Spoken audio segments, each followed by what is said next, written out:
ನನ್ನ ಹೆಸರು ಶಿವಶಂಕರಾಚಾರ್ಯ ಕೆ. ಸರ್ಕಾರಿ ಪ್ರೌಢಶಾಲೆ ಕಲ್ಲನಕುಪ್ಪೆಯಲ್ಲಿ ನಾನು ವಿಜ್ಞಾನ ಶಿಕ್ಷಕನಾಗಿ ಕೆಲಸ ಮಾಡ್ತಾ ಇದ್ದೇನೆ.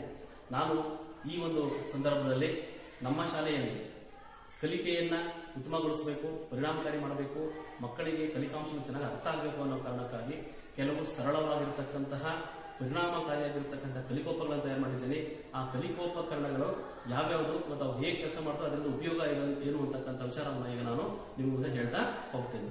ಈ ಒಂದು ಕಲಿಕೋಪಕರಣದ ಹೆಸರೇನಪ್ಪ ಅಂದ್ರೆ multi concept teaching learning device ಅಂತ ನಾವು ಇದನ್ನ ಕರಿತೀವಿ. ಈ ಒಂದು ಕಲಿಕೋಪಕರಣ ನೋಡಕ್ಕೆ ನಿಮಗೆ ಒಂದು ಪೆಟ್ಟಿಗೆ ಆಕಾರದಲ್ಲಿ ಕಾಣ್ತಾ ಇದೆ.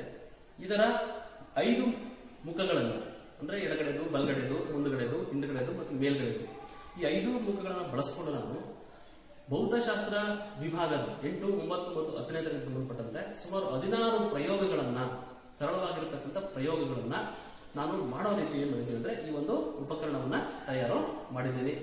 ಅದರಲ್ಲಿ ಫ್ಲೆಮಿಂಗನ ಎಡಗೈ ನಿಯಮ ಇರ್ಬೋದು, ಈ ಭಾಗದಲ್ಲಿ ಈ ಕಡೆ ಭಾಗದಲ್ಲಿ ಬಂದ್ರೆ ಓಮನ ನಿಯಮ ಆಗಿರ್ಬೋದು, ಇಲ್ಲಿ ಬಂದ್ರೆ ರೋಧದ ಪರಿಚಯ ಆಗಿರ್ಬೋದು, ರೋಧಕಗಳು ಹೇಗೆ ಕೆಲಸ ಮಾಡ್ತವೆ ಅಂತಕ್ಕಂಥದ್ದಾಗಿರ್ಬೋದು, ಅದೇ ತರ ಫ್ಲೆಮಿಂಗನ ಎಡಗೈ ನಿಯಮ ಬಲಗೈ ನಿಯಮ ಆಗಿರ್ಬೋದು, ಹಾಗೇನೆ ವಿದ್ಯುತ್ ಕಾಂತೀಯ ಪ್ರೇರಣೆ ಸಂಬಂಧಪಟ್ಟಂತ ಪ್ರಯೋಗ ಆಗಿರ್ಬೋದು, ಅದೇ ರೀತಿ ಟ್ರಾನ್ಸ್ಫಾರ್ಮರ್ ಹೇಗೆ ಕೆಲಸ ಮಾಡುತ್ತೆ ಅಂತಕ್ಕಂಥ ಒಂದು ಪ್ರಯೋಗ ಆಗಿರ್ಬೋದು, ಅದೇ ರೀತಿ ಇಲ್ಲಿ ಸೋನಾರ್ ಹೇಗೆ ಕೆಲಸ ಮಾಡುತ್ತೆ ಅಂತಕ್ಕಂಥ ಒಂದು ಪ್ರಯೋಗ ಆಗಿರ್ಬೋದು. ಈ ತರ ಸುಮಾರು 16 ಪ್ರಯೋಗಗಳನ್ನು ಮಾಡೋದಕ್ಕೆ ಬೇಕಾದಂತಹ ವ್ಯವಸ್ಥೆಯನ್ನ ಈ ಒಂದು ಪೆಟ್ಟಿಗೆಯಲ್ಲಿ ನಾನು ಮಾಡ್ಕೊಂಡಿದ್ದೀನಿ.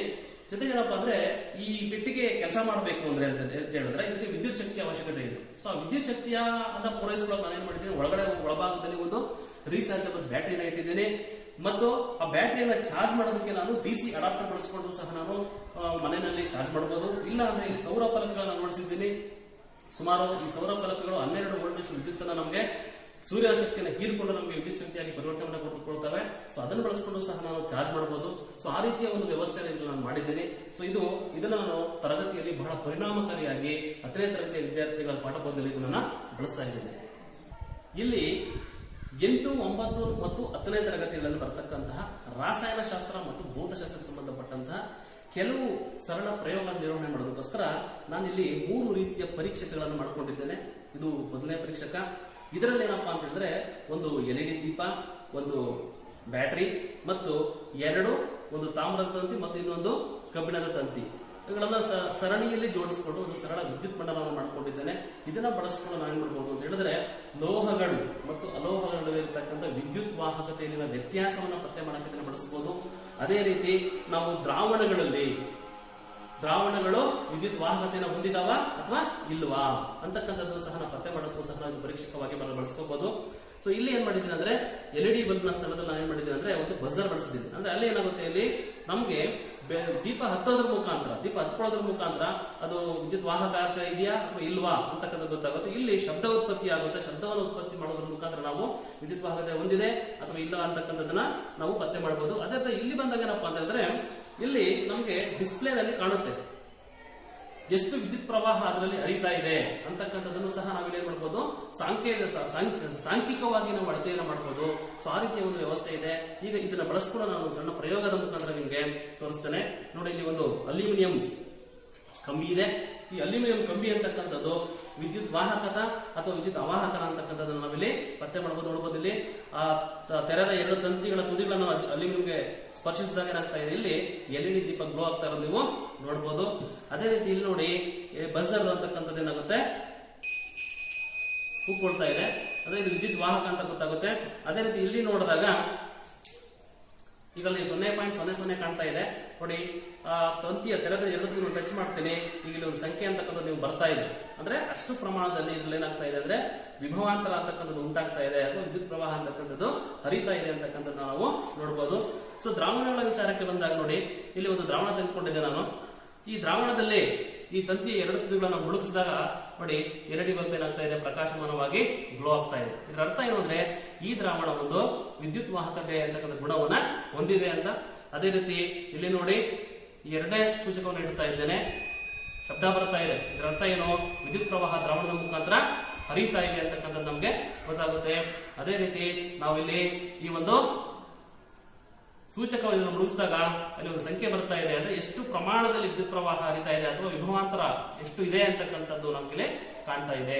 ಸೊ ಈ ರೀತಿ ನಾವೇನ್ ಮಾಡಬಹುದು ಅಂದ್ರೆ ಸರಳ ಪ್ರಯೋಗಗಳನ್ನ ಈ ಸೂಚಕಗಳನ್ನು ಬಳಸಿಕೊಂಡು ನಿರ್ವಹಣೆ ಮಾಡಬಹುದು. ಅನೇಕ ಸಂದರ್ಭಗಳಲ್ಲಿ ನಾನು ಪ್ರಯೋಗಗಳನ್ನು ಮಾಡಬೇಕಾದ್ರೆ ಪ್ರಯೋಗಾಲಯದಲ್ಲಿ ನನಗೆ AC ಮತ್ತು DC ವಿದ್ಯುತ್ನ ಅಗತ್ಯತೆ ಬೇಕಾಗ್ತದೆ. ಸೊ ಆಗ ನಾನು ಮತ್ತೆ ನನಗೆ AC ಮತ್ತು DC ವಿದ್ಯುತ್ ಅಂತಕ್ಕಂಥದ್ದು 220 ವೋಲ್ಟ್ ಸಾಮರ್ಥ್ಯದ ಅವಶ್ಯಕತೆ ಇರೋದಿಲ್ಲ. ಸೊ ನನಗೆ ಪ್ರಯೋಗ ಮಾಡಕ್ಕೆ ಬೇಕಾಗಿರತಕ್ಕಂಥ ಒಂದು ವಿದ್ಯುತ್ ಶಕ್ತಿಯ ಪ್ರಮಾಣ ಏನಾಗಿರುತ್ತೆ ಅಂದ್ರೆ 12 ವೋಲ್ಟ್ ಆಗಿರುತ್ತೆ. ಅದಕ್ಕೋಸ್ಕರ ನಾನೇನ್ ಮಾಡಿದ್ದೇನೆ ಅಂದ್ರೆ ನನ್ನದೇ ಆದಂತಹ ಒಂದು ವಿದ್ಯುತ್ ಪರಿವರ್ತಕವನ್ನ ತಯಾರು ಮಾಡ್ಕೊಂಡಿದ್ದೇನೆ. ಇದರಲ್ಲಿ ನಾನು ಒಂದು 12 ವೋಲ್ಟ್ ಸಾಮರ್ಥ್ಯದ ಒಂದು ಟ್ರಾನ್ಸ್ಫಾರ್ಮರ್ ಬಳಸಿದ್ದೇನೆ. ಮತ್ತೆ ಇಲ್ಲಿ ಒಂದು ಪಿನ್ ಅನ್ನ ಒಂದು ವೈರ್ ಮುಖಾಂತರ ಕನೆಕ್ಟ್ ಮಾಡ್ಕೊಂಡಿದ್ದೇನೆ. ಜೊತೆಗೆ ಒಳಗಡೆ ಏನಪ್ಪಾ ಅಂದ್ರೆ AC ವಿದ್ಯುತ್ ಅನ್ನ DC ವಿದ್ಯುತ್ ಆಗಿ ಪರಿವರ್ತನೆ ಮಾಡಕ್ಕೆ ಬೇಕಾಗಿರತಕ್ಕಂತಹ ಒಂದು ಸರ್ಕ್ಯೂಟ್ ಅನ್ನು ಸಹ ಒಳಗೆ ಮಾಡಿದ್ದೇನೆ. ಸೊ ಇದನ್ನ ಬಳಸಿಕೊಂಡು ನಾನು ಈಗ ಒಂದು ಪ್ರಯೋಗವನ್ನು ಮಾಡಿ ನಿಮಗೆ ಇಲ್ಲಿ ತೋರಿಸ್ತೇನೆ. ಸೊ ಇದನ್ನ ನಾನು ಏನ್ ಮಾಡ್ತೀನಿ, 220 ವೋಲ್ಟ್ ಮೂಲದ AC ವಿದ್ಯುತ್ ವ್ಯವಸ್ಥೆಗೆ ಸಂಪರ್ಕವನ್ನು ಮಾಡಿದ್ದೇನೆ. ಈಗ ಇದು ನೋಡಿ, ಏನು ಹಳದಿ ಕಲರ್ ಸ್ವಿಚ್ ಕಾಣ್ತಾ ಇದೆಯೋ ಅದರ ಪಕ್ಕದಲ್ಲಿ ಬಿಳಿ ಬಣ್ಣದ ಒಂದು ಪೋರ್ಟ್ ಕಾಣ್ತಾ ಇದೆ. ಇದು ನನಗೆ ಏನ್ ಮಾಡುತ್ತೆ, DC ವಿದ್ಯುತ್ ಅನ್ನು ಕೊಡುತ್ತೆ. ಅದೇ ರೀತಿ ಈ ಕಡೆ ಕೆಂಪು ಬಣ್ಣದ ಸ್ವಿಚ್ ಮತ್ತು ಕೆಂಪು ಬಣ್ಣದ ಪೋರ್ಟ್ ಕಾಣ್ತಾ ಇದೆ. ಇದು ನನಗೆ AC ವಿದ್ಯುತ್ ಅನ್ನು ಕೊಡುತ್ತೆ. ಸೊ ಎರಡನ್ನೂ ಸಹ ನಾವು ಕೆಲವು ಸಾರಿ ಬಳಸ್ಕೋಬೇಕಾಗುತ್ತೆ, ಕೆಲವು ಸಾರಿ AC ಬಳಸಬೇಕಾಗುತ್ತೆ, ಕೆಲವು ಸಾರಿ DC ಬಳಸಬೇಕಾಗುತ್ತೆ. ಈಗ ನಾನು DC ವಿದ್ಯುತ್ ಅನ್ನು ಬಳಸಿಕೊಂಡು ನಾನು ಒಂದು ವಿದ್ಯುತ್ ಕಾಂತವನ್ನು ಸಹ ಇಲ್ಲಿ ಮಾಡ್ಕೊಂಡಿದ್ದೇನೆ. ನೋಡಿ, ಇದು ನಾನು ಮಾಡ್ಕೊಂಡಿರ್ತಕ್ಕಂಥ ಬಹಳ ಸಿಂಪಲ್ ಆಗಿರ್ತಕ್ಕಂಥ ವಿದ್ಯುತ್ ಕಾಂತ. ಇಟ್ಕೊಳ್ಳಕ್ಕೆ ಒಂದು ಹ್ಯಾಂಡ್ಲು, ಒಂದು ಸ್ವಿಚ್, ಜೊತೆಗೆ ಏನಪ್ಪಾ ಅಂದ್ರೆ ವಿದ್ಯುತ್ ಕಾಂತವನ್ನು ಅಳವಡಿಸಿಕೊಂಡಿದ್ದೇನೆ. ಸೊ ಇದಕ್ಕೆ ನಾನು ವಿದ್ಯುತ್ ಪ್ರವಾಹವನ್ನ ಏನ್ ಮಾಡ್ತೀನಿ ಅಂದ್ರೆ, ಈಗ ಮೊದಲಿಗೆ ನಾವು ಏನ್ ಮಾಡ್ತೀನಿ, ಇಲ್ಲಿ DC ವಿದ್ಯುತ್ ಅನ್ನು ಹರಿಸ್ತಾ ಇದ್ದೇನೆ. ಹರಿಸ್ಬಿಟ್ಟು ಸ್ವಿಚ್ ಅನ್ನ ಆನ್ ಮಾಡಿದಾಗ ಏನಾಗುತ್ತೆ ಅಂದ್ರೆ ನೀವು ನೋಡಬಹುದು, ನೋಡಿ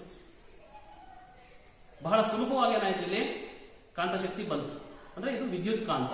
ಸ್ವಿಚ್ ಅನ್ನ ಆಫ್ ಮಾಡ್ತೀನಿ, ಈಗ ಅದೇನ್ ಮಾಡುತ್ತೆ, ಕಾಂತಶಕ್ತಿಯನ್ನ ಕಳ್ಕೊಂತಾ ಇದೆ. ಮತ್ತೆ ಸ್ವಿಚ್ ಅನ್ನ ಇಲ್ಲಿ ಆನ್ ಮಾಡಿದ್ರೆ ಕಾಂತಶಕ್ತಿಯನ್ನ ಪಡ್ಕೊಂತಾ ಇದೆ. ಸೊ ಈ ರೀತಿ ವಿದ್ಯುತ್ ಕಾಂತ ಹೇಗೆ ಕೆಲಸ ಮಾಡುತ್ತೆ ಅಂತಕ್ಕಂಥದ್ದನ್ನು ನಾವು ತರಗತಿಗಳಲ್ಲಿ ಮಕ್ಕಳಿಗೆ ಈ ಸರಳವಾಗಿರ್ತಕ್ಕಂಥ ಒಂದು ಸಾಧನವನ್ನು ಬಳಸಿಕೊಂಡು ತೋರಿಸಬಹುದು. ಸೊ ಅದೇ ತರ ನೋಡಿ, AC ವಿದ್ಯುತ್ಗೆ ಕನೆಕ್ಟ್ ಮಾಡ್ತೀನಿ. AC ವಿದ್ಯುತ್ಗೆ ಕನೆಕ್ಟ್ ಮಾಡಿದಾಗ ಏನಾಗ್ತದೆ, ಅಲ್ಲೂ ಸಹ ಏನಾಗುತ್ತೆ, ಇಲ್ಲಿ ವಿದ್ಯುತ್ ಕಾಂತಶಕ್ತಿಯನ್ನ ಪಡ್ಕೊಳ್ಳುತ್ತೆ. ಸೊ ಅದನ್ನು ಸಹ ನಾವು ಇಲ್ಲಿ ನೋಡಬಹುದು.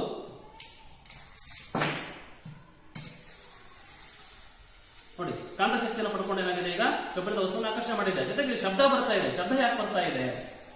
ಸೊ ಇಲ್ಲಿ ನಾನು ಬಳಸಿರ್ತಕ್ಕಂಥದ್ದು 12 ವೋಲ್ಟ್ ನ AC ವಿದ್ಯುತ್, ಪರ್ಯಾಯ ವಿದ್ಯುತ್ ಅಂತ ಹೇಳ್ತೀವಿ. ಸೊ AC ವಿದ್ಯುತ್ ಯಾವಾಗಲೂ ಏನ್ ಮಾಡ್ತದೆ ಅಂತ ಹೇಳಿದ್ರೆ 50 ಹರ್ಟ್ಸ್ ಆವೃತ್ತಿಯನ್ನು ಹೊಂದಿರುತ್ತೆ. ಅಂದ್ರೆ ಪ್ರತಿ ಸೆಕೆಂಡ್ಗೆ 50,000 ತನ್ನ ದಿಕ್ಕನ್ನು ಬದಲಾಯಿಸ್ತಾ ಇರುತ್ತೆ. ಆ ಬದಲಾಯಿಸ್ತಕ್ಕಂಥ ಸಂದರ್ಭದಲ್ಲಿ ಏನಪ್ಪಾ ಅಂದ್ರೆ ಈ ಶಬ್ದ ಅಂತಕ್ಕಂಥದ್ದು ಇಲ್ಲಿ ಬರ್ತಕ್ಕಂಥದ್ದನ್ನ ನಾವಿಲ್ಲಿ ನೋಡಬಹುದು.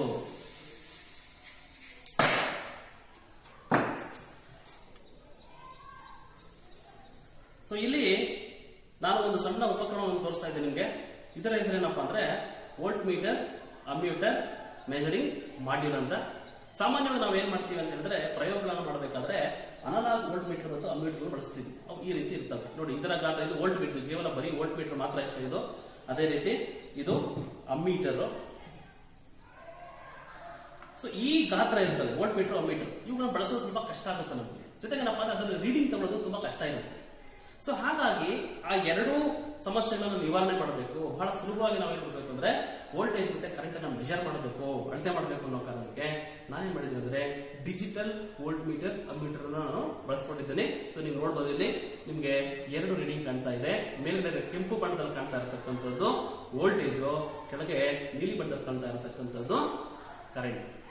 ಸೊ ಇಲ್ಲಿ ಇದಕ್ಕೂ ಏನು ವ್ಯತ್ಯಾಸ ಅಂತ ಹೇಳಿದ್ರೆ, ಒಂದು ಗಾತ್ರದಲ್ಲಿ ವ್ಯತ್ಯಾಸ ಇದೆ. ಜೊತೆಗೆ ಅಳತೆ ಇದು ಬಹಳ ಸುಲಭವಾಗುತ್ತೆ. ನೇರವಾಗಿ ನಮಗೆ ಅಂಕೆಗಳ ರೂಪದಲ್ಲಿ, ಸಂಖ್ಯೆಗಳ ರೂಪದಲ್ಲಿ ನಮ್ಗೆ ಏನಾಗ್ತದೆ ಅಂತ ಹೇಳಿದ್ರೆ ಇಲ್ಲಿ ಒಂದು ರೀಡಿಂಗ್ ಅಂತಕ್ಕಂಥದ್ದು ಸಿಗುತ್ತೆ. ಸೊ ಇದನ್ನ ಬಳಸಿಕೊಂಡು ನಾವು ಓಮನ ನಿಯಮ ಆಗಿರ್ಬೋದು, ಅಥವಾ ಒಂದು ವಿದ್ಯುತ್ ಮಂಡಲದಲ್ಲಿ ಒಂದು ವೋಲ್ಟ್ ಮೀಟರ್ ಹೇಗೆ ಕನೆಕ್ಟ್ ಮಾಡ್ಕೊಳ್ಳೋದು, ಅಥವಾ ಅಮ್ಮೀಟರ್ ಹೇಗೆ ಕನೆಕ್ಟ್ ಮಾಡ್ಕೊಳ್ಳೋದು, ಈ ರೀತಿ ಒಂದು ಪ್ರಯೋಗಗಳನ್ನು ಮಾಡೋದಕ್ಕೆ ಇದು ಬಹಳ ಸುಲಭವಾದ ಒಂದು ಸಾಧನ ಆಗಿದೆ.